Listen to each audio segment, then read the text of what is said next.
A warm welcome to all of you on the other side of the screen. I am the Overly Positive Fanboy, and this is Overly Positive Reviews. Well, June has come and gone, and a lot of good stuff has come and gone with it. A modern British classic has come to an end, while one of its oldest TV institutions enters a bold new era. Also, we got some other stuff, and even something gay for Pride Month. Well, let's get into it, shall we? It's almost time to say goodbye to Tyrant Fairlywell. It's almost time to bring the curtain down. Inside Number 9 returns for one final season, and it is just as good as it's ever been. They're funny, scary, dark, twisted, macabre, suspenseful, saddening, emotional, and as usual, I never saw any of the twists coming. Inside Number 9 could not have asked for a more worthy conclusion.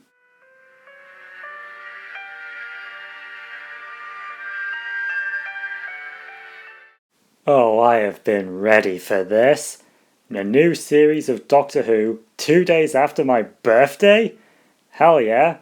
Sure, do I have some nitpicks here and there? Yes. Would I have preferred more than just 8 episodes this season? Absolutely. But how can I complain when the episodes have been this fun, this energetic, this good, this political, this emotional, this intense, this gorgeous, this...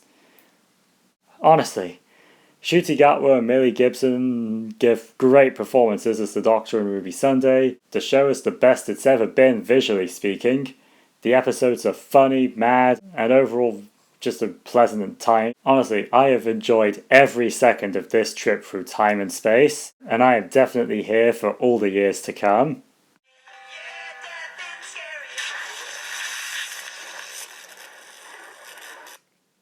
I really wish I could easily explain just why Smiling Friends works. What makes it so funny, so insane, so bizarre, so enjoyable, so unpredictable. But really, all I can say is that Season 2 was great. I enjoyed every episode, and I never knew what was going to happen at any given second. Also, I'm a fan of medium blending, so of course the weird, varied styles we see on display would catch my attention. I was laughing the entire time, and really, when dealing with a comedy, isn't that the best thing to say about it?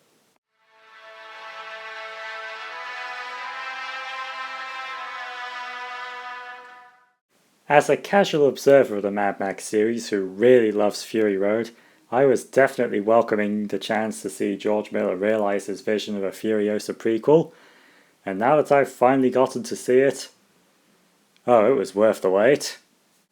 Now, the Mad Max series has always kind of had the approach of being mythic in structure, but this is the movie that feels the most like someone recounting a legend or a myth. We span years, beginning with Furiosa as a child, all the way up until she becomes who we know her as in Fury Road. Anya Taylor-Joy and Chris Hemsworth are obviously the standout performers here, but everyone does a good job.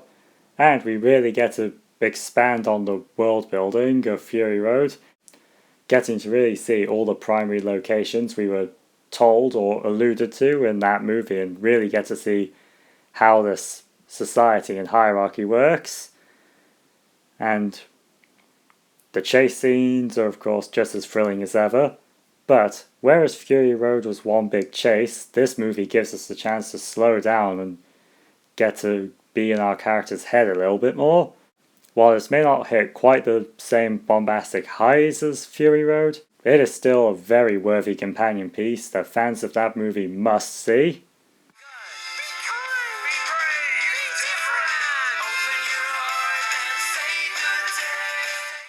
Did I watch a child abduction drama just because it has puppets in it?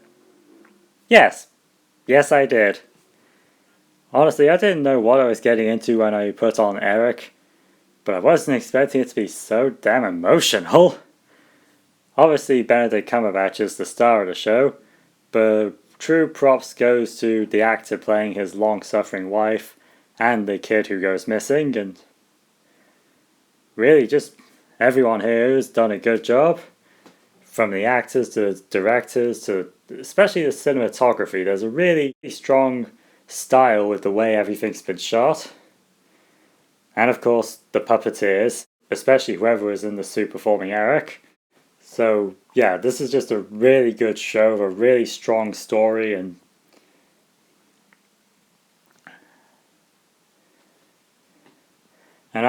I feel this should be one of 2024's must-watch shows.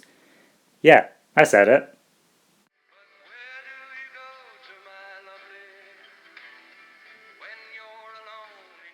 Oh, this was a lovely treat for Pride Month.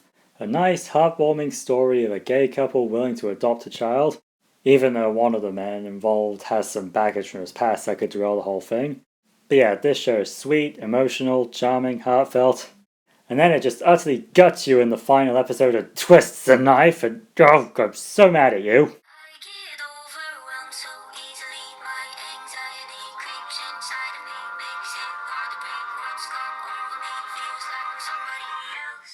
Well, they finally did it. Pixar made the sequel that everyone, even the people who disliked all the sequels they've made, can look at and go, yeah, that one's definitely got room for more stories. And Inside Out 2 is just as strong as its predecessor. The animation is as gorgeous as always from Pixar. The character and story writing is just as strong, clever, imaginative, and impactful as the first time around. The new characters are hilarious and enjoyable, and there's not a single one of them I dislike. And while this movie didn't make me cry like the first one did, the story is just as engaging, with just as impactful a resolution. So yeah, is Inside Out 2 worth the watch? Of course it is!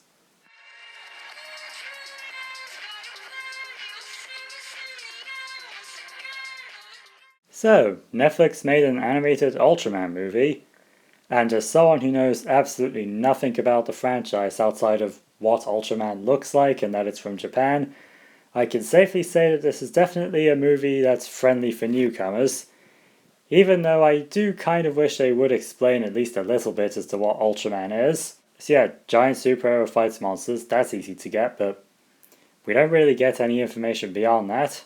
But still, this is ultimately just a nitpick for what is ultimately a very engaging movie about family and parenthood, with just this utterly adorable baby kaiju in it. The animation in this film is stunning, with an utterly gorgeous use of colour. However, I do feel that our protagonist looks ugly. Seriously, that's the only thing I don't like about the animation is this guy's face. Yeah, the story does lead into a few cliches at a point, and Kenji is also a little hard to like in the beginning because he's just so arrogant. But the longer the movie goes on, the more I wound up forgetting my initial complaints, and ultimately I just had a really good time with Ultraman Rising. And are they making a second one? It feels like they want to make a second one. Well, that was what I saw in June 2024, and this has been Overly Positive Reviews. Join me next month for more movies and more shows.